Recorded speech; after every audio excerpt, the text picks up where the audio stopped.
अमित एक युवा पत्रकार था जिसे रहस्यमयी और डरावनी जगहों पर जाने का शौक था। एक दिन उसे एक पुराने गांव कालापुरा के पास स्थित एक वीरान हवेली के बारे में पता चला।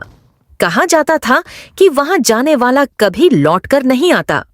लोगों का मानना था कि उस हवेली में आत्माएं भटकती हैं। अमित को इस पर विश्वास नहीं हुआ।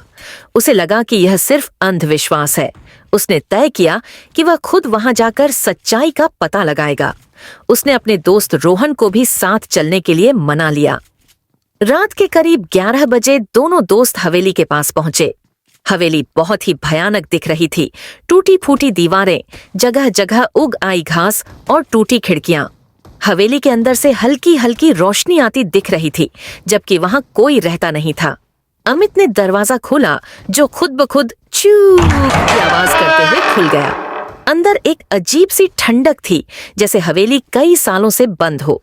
दोनों ने टॉर्च जलाकर चारों ओर देखा। जगह जगह मकड़ियों के जाले थे, दीवारों पर अजीब आकृतियां बनी हुई थीं। अचानक हवा में एक फुसफुसाहट गूंजी। तुम यहाँ क्यों आए हो? रोहन घबराकर पीछे हट गया, लेकिन अमित ने हिम्मत रखी। कौन है यहाँ? उसने जोर से पूछा। कोई जवाब नहीं आया, लेकिन तभी छत से धूल गिरने लगी और ऐसा लगा जैसे कोई सीढ़ियों से नीचे आ रहा हो। दोनों ने ऊपर देखा। एक परछाई धीरे धीरे नीचे उतर रही थी, लेकिन कोई चेहरा नहीं दिख रहा था। रोहन के होश उड़ गए। भाई, हमें यहाँ से निकलना चाहिए। लेकिन अमित पीछे हटने के बजाय उस परछाई के और करीब गया। तभी अचानक हवेली का दरवाजा धड़ाम से बंद हो गया। चारों ओर अंधेरा छा गया। अमित ने अपनी टॉर्च दोबारा जलाने की कोशिश की, लेकिन वह बार बार बंद हो रही थी। रोहन ने कांपते हुए कहा, अमित, ये जगह सही नहीं है, हमें भागना चाहिए। अमित अब भी जिज्ञासु था।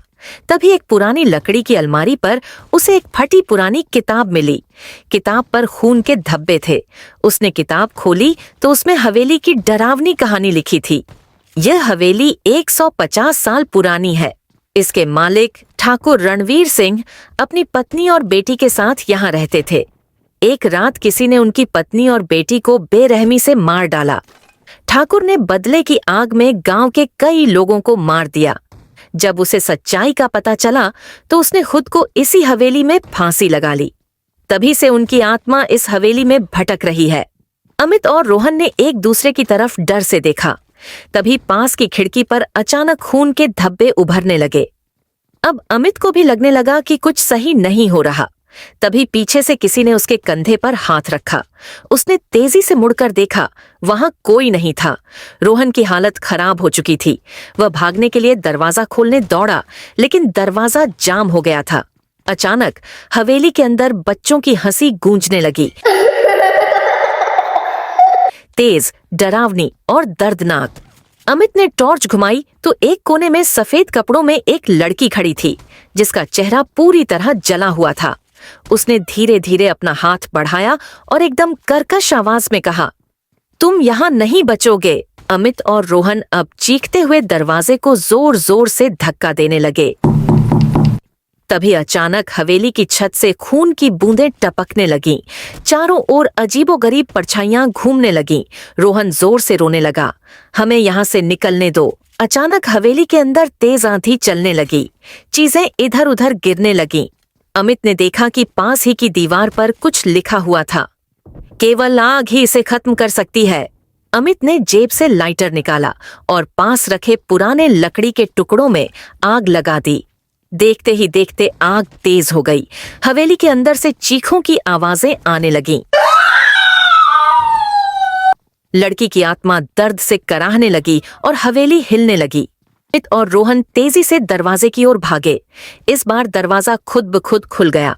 दोनों भागते हुए बाहर निकले और जैसे ही बाहर पहुंचे, हवेली के अंदर से एक दिल दहला देने वाली चीख आई। कुछ ही सेकंड में हवेली धड़ाम से गिर पड़ी और आग में जलने लगी।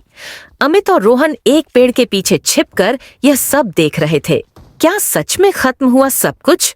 अगले दिन पुलिस और स्थानीय लोग वहां पहुंचे, लेकिन वहां हवेली का कोई निशान नहीं था, बस जल चुकी लकड़ियों के टुकड़े और राख। रोहन इस घटना के बाद हमेशा के लिए डर गया और गांव छोड़कर चला गया। लेकिन अमित ने अपने अखबार में इस पूरी घटना को लिखा। कुछ महीनों बाद एक रात जब अमित अपने कमरे में काम कर रहा था, तभी उसके दरवाजे पर दस्तक हुई। उसने दरवाजा खोला, लेकिन वहां कोई नहीं था। अचानक कमरे की लाइट बंद हो गई और एक जली हुई लड़की की परछाई सामने दीवार पर दिखाई दी। और फिर वही कर्कश आवाज आई, तुमने मेरी नींद खराब कर दी, अब मैं तुम्हें सोने नहीं दूंगी।